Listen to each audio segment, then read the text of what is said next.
First, determine a standardized character design.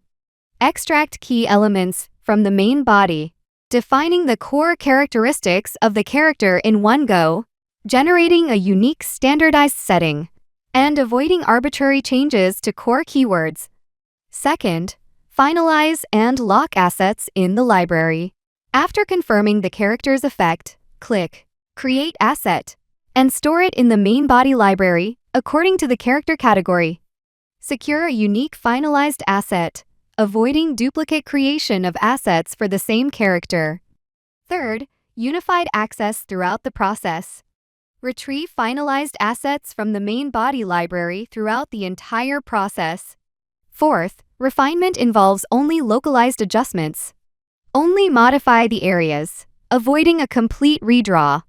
Fifth, bind global style nodes.